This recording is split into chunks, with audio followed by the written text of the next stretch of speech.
Hello, and welcome back to the Nonprofit Leaders Network podcast. Dave Krepko, President and CEO of Second Harvest Food Bank of Central Florida, is our guest today. In our conversation, we talk about the importance of vision, of staying tuned in with your board, and about the time it takes to effectively manage your board. Welcome to the Nonprofit Leaders Network podcast, where your host, Kirsten Bullock, interviews nonprofit CEOs and executive directors to share what's working. This podcast is produced every 2 weeks, and show notes are found at www.nonprofitleadersnetwork.com. Come back often, and feel free to add the podcast to your favorite RSS feed or iTunes. Any links we talk about will be listed in the show notes. Now, let's get on with the show. Hi, I'm Kirsten Bullock, your host, and I'm here today with Dave Krepko, who is President and CEO at Second Harvest Food Bank of Florida. Hi, Dave. Great to have you here today. Oh, it's a pleasure to be here. Thank you. Great. Thank you. I got to know Dave several years ago through a Luis Palau festival that was held in Orlando, Florida. His commitment to the families the food bank serves was immediately evident. Dave has 22 years of experience in the food security sector. He started in nonprofit management with a food bank in Miami as president and CEO, and then moved on to work at the national level for Feeding America as vice president of business development. Dave also serves on various boards at the local, state, and international levels. Dave, could you kick us off today by sharing a little bit about the scope of what Second Harvest Food Bank does for the Central Florida region? Sure. Second Harvest Food Bank, we're based in Orlando. We serve a 6-county geographic area. So if you can visualize the state of Florida, kind of right in the center section there. But the simplest picture that I can paint for Second Harvest is, kind of using a bridge as an analogy. Think of Second Harvest Food Bank as the bridge, and on one side of the bridge, you have an incredible amount of surplus food that would otherwise be wasted, but it's perfectly edible. So you get this wasted food. Then on the other side of the bridge, you have quite a large population that's in need. And in the Central Florida area that we serve, there's about 500,000 different people that are what you call food insecure or hungry. And lots of them don't know where that next meal is coming from, or they're skipping meals to make things work. So we are the connector between the surplus food and the people in need. And we do it on a large scale, fairly large scale, to give the audience a little bit of an idea. Last year, for example, we were able to provide enough food for 40 million meals. It's just amazing how much food is out there, but equally amazing is, how much need is out there. And that 40 million meals is not enough. But we do that by working with farmers and grocery retailers and resorts and independent restaurants and food wholesalers and distributors and community food drives and a variety of programs that we operate around Central Florida.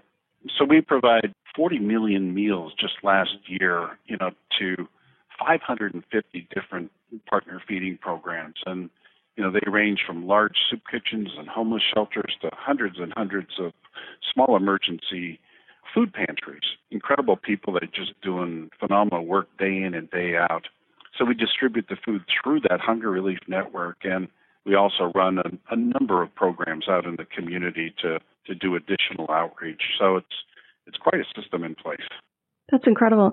And in a place like Central Florida with Disney so prevalent, there's probably an idea for folks in a lot of places around the country that food insecurity shouldn't be an issue there. There's a bit of a dichotomy. Yeah, it really kind of stands out because it's supposed to be the happiest place on earth. And, in the theme park area, it certainly is. Orlando is the number one tourist destination on the planet. It's just incredible.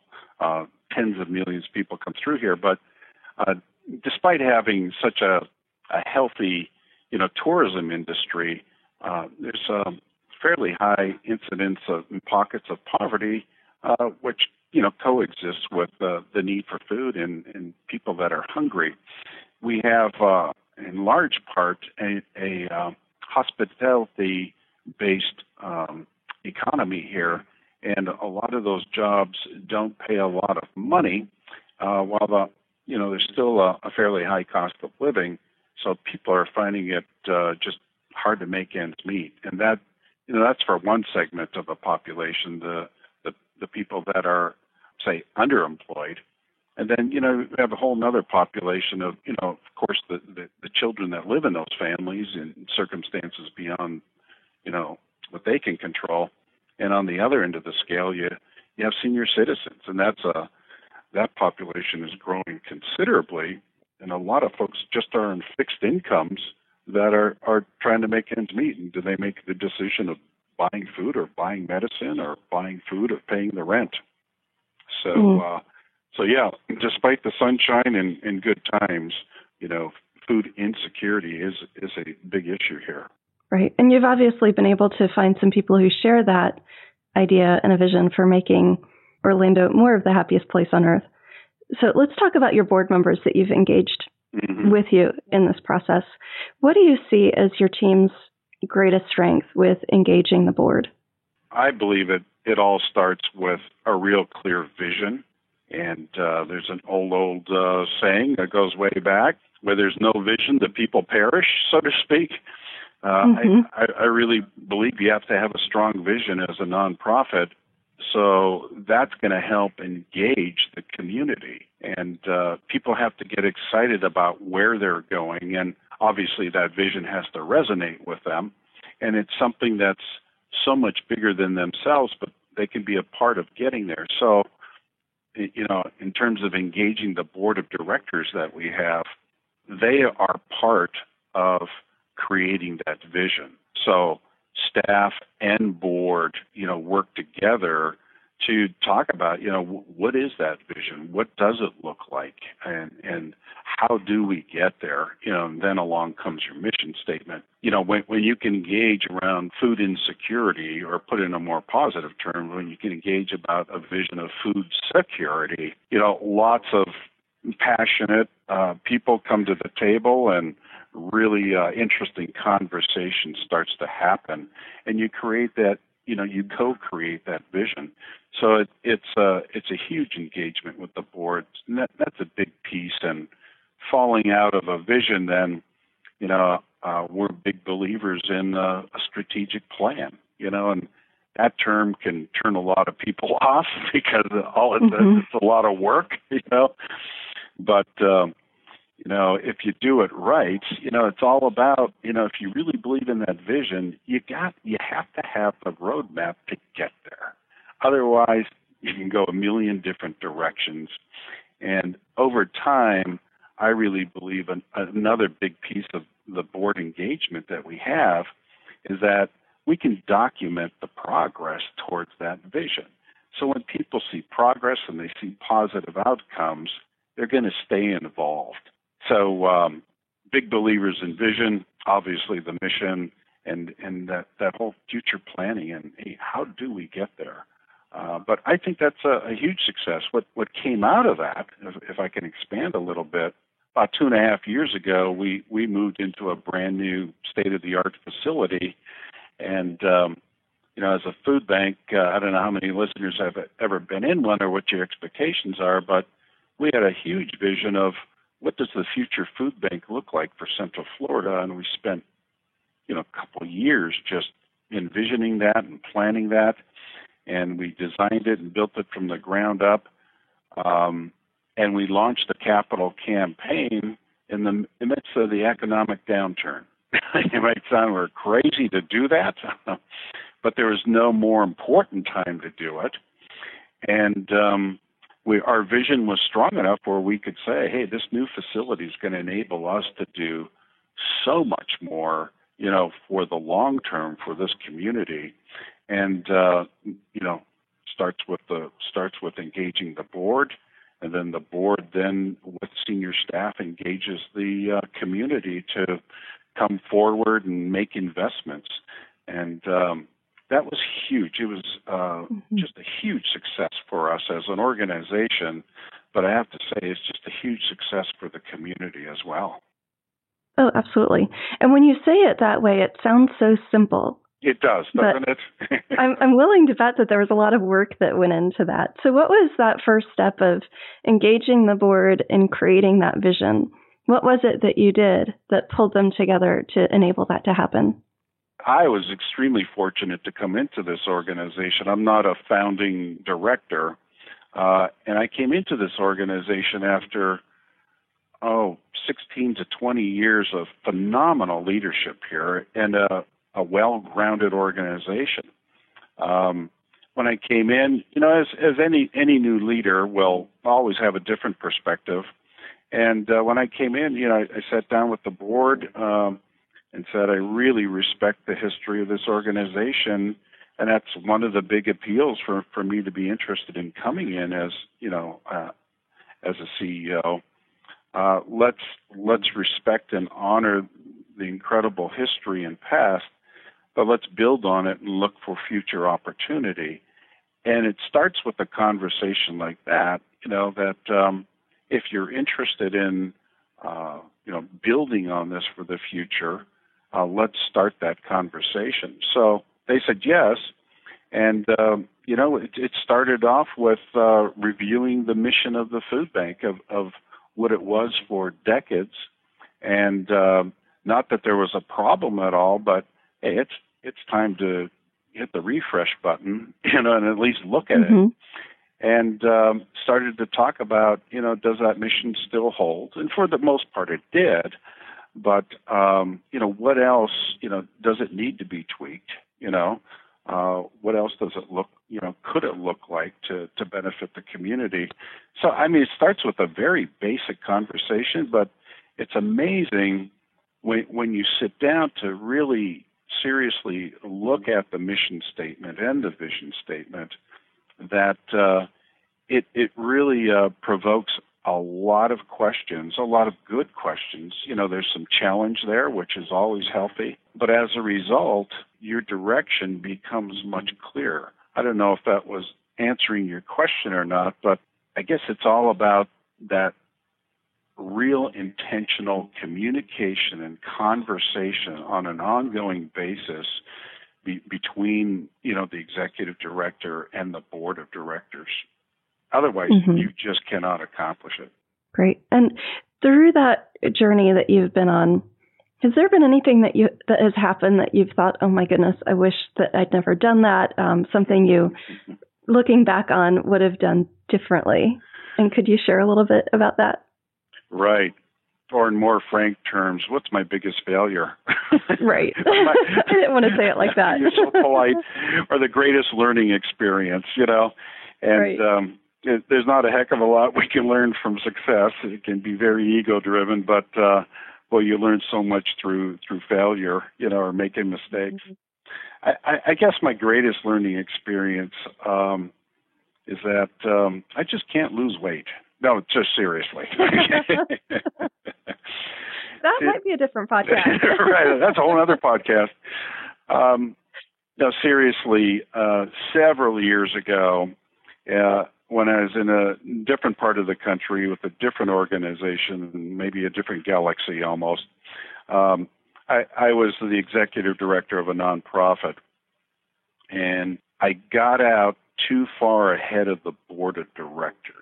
And what I mean by that is that, for the executive directors or board of directors that might be listening to the podcast, the relationship between the executive director and the board, it's got to be, I liken it kind of to a dance, okay?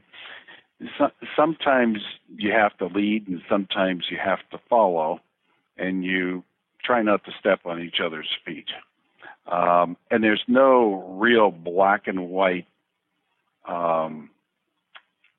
text on how you do that, but an executive director, they're there daily, full time, and they have to be looking into the future and looking ahead. And as a result, you have to be casting that future vision. And as you're doing that, you have, and I again go back to something I said earlier, you have to have that constant communication and conversation with the board to say, hey, in so many words, what do you think? Are we on the same page? So way back when, a mistake I made was getting out too far ahead of the board, and not giving them an opportunity to catch up. And that can really cause a lot of complications. You can assume as an executive director that, the board is up to date and they know as much about the organization as you do, and as committed as they are. Oftentimes, they're not there. So you can't get too far out ahead. It's all about communication at a very high level. So that was a very valuable lesson to learn. So to this day, I put that to use. And I have to say, in all my years of doing this in the not-for-profit world, it's nice to say that I have the most engaged board of directors that I've ever had, and just a great relationship with them as well. That's fantastic. And back to that communication and conversation, this is an area where I hear a lot of confusion about in the nonprofit world is how much time does it take to really manage the board? How much of your time do you commit to building those relationships and the ongoing communication with your board members? Wow, that's a heck of a question. And I've thought about that from time to time. I was never really able to peg down exactly how much time that is because it happens in so many different ways. Well, first of all, it could be a full-time job, okay? Mm-hmm. I mean, you could spend, but obviously you can't spend 100% of your time. So you really have to pick those times collectively with the board that you're with them as a group. And then you really have to look at board leadership and your officers and how much time do you invest into those one-on-one relationships. Then, of course, there's the subcommittees of the board and those activities. And then, beyond board leadership and board officers, just every individual board member, there's only so much time in the day. So, if I had to take a really, really rough guess at how much time over the course of let's say a month that I spend on board relationships or board communication, I would have to say it's got to be about 20 to 25% of my time, on the high end, 25%. And it ebbs and flows, obviously. If you're in the midst of a capital campaign over a couple of years, that percentage of time is going to increase.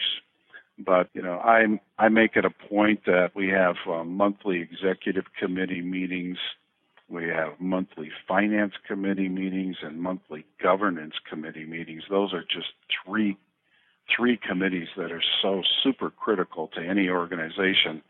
But I make it a point that I am part of those committees. I'm not a voting member of the board, but I'm part of those meetings and part of those conversations. Just those three meetings I talked about, collectively, there's 10 hours of meetings right there out of a month, and then there's the individual phone calls on, different projects or other subcommittees. So, as I'm adding up these hours, there's probably at least 20 hours a month, that's involved. Yeah, that's pretty consistent with the high-functioning boards, executive directors working with high-functioning boards that I've run into. Okay, good. Good to know. Yeah. Now, recruiting the right people, of course, is an important role in getting that board engagement. So what are some of the things that you look for in potential board members, and what are some of the warning signs that you try to look out for as well? Well, first and foremost, I'll take a step backwards. The governance committee that I'm working with on our board leads the process in doing this very thing. And it's really critical that there is a process for vetting prospects. And that's a whole nother podcast, I guess. Right. Yeah, I think so. But what we're looking for are a variety of things. But first and foremost, we don't care how much money they might have or what profession they might be in or what influence or where they're coming from. First and foremost, there's got to be a passion for our mission here at Second Harvest Food Bank. And that can be, exhibited in different ways by people, but it's really important that they believe first and foremost in the mission, because there are boards out there that might not be the main motivating factor. You want to make sure that you have as much diversity on your board as possible. And when I say diversity, it's a bunch of different elements. It's geographic diversity, it's age diversity, it's professional background diversity, it's male, female, it's ethnic, it's a combination of things. And the more you can achieve a real nice mix and variety of people, the richer the conversation and the bigger the benefit for the organization.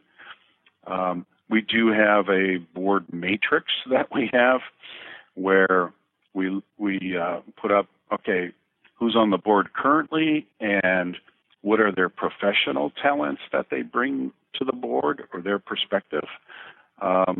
And we always want to make sure we have a healthy mix there. And depending on the organization, you may have different needs, but you're looking for finance and legal, and marketing is absolutely critical. You want people who do have some influence, people that are connectors. But you also, depending on your mission, you want somebody on the board that ideally is close to the population that you're serving. So that's really important. But that passion piece is absolutely critical. So that's the key thing that you're really looking for. Yeah, and that people just are not on the board that, okay, this will be nice. I'll have this on my resume and it'll help me. That should not be the driving force.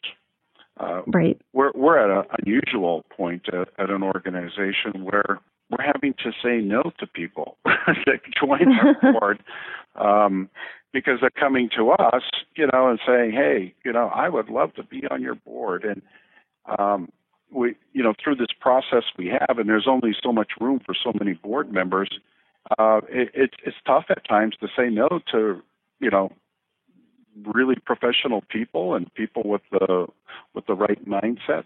But what we do in those cases, we suggest to them, hey, you might want to be involved on a task force or a subcommittee of a board, where you're not on the governing board, but you can still be engaged. And oftentimes those subcommittee service can be kind of like your farm team, and you find out who's really involved and engaged. And at some point in time in the future, they move on to the governing board. Yeah, I've seen that often, and it works really well. You get to see firsthand how they work with other people, what their commitment level is, all sorts of benefits to that. Hey, it takes me back to when I was dating my wife. And does this work? Doesn't it work? How's it going? Too funny. Well, thank you, Dave, very much for joining us today. I've enjoyed this conversation. I know our listeners will get a lot out of it. So thank you for joining us. It's my pleasure. Thank you. Great. You're welcome. And thank you to all of our listeners for everything you do to make the world a better place. Thanks for listening to the Nonprofit Leaders Network podcast with Kirsten Bullock. If you like what you just heard, we hope you'll pass along our web address, nonprofitleadersnetwork.com, to your friends and colleagues. Be sure to check out our archive section on our website for previous podcasts. Join us next time for another edition of the Nonprofit Leaders Network podcast.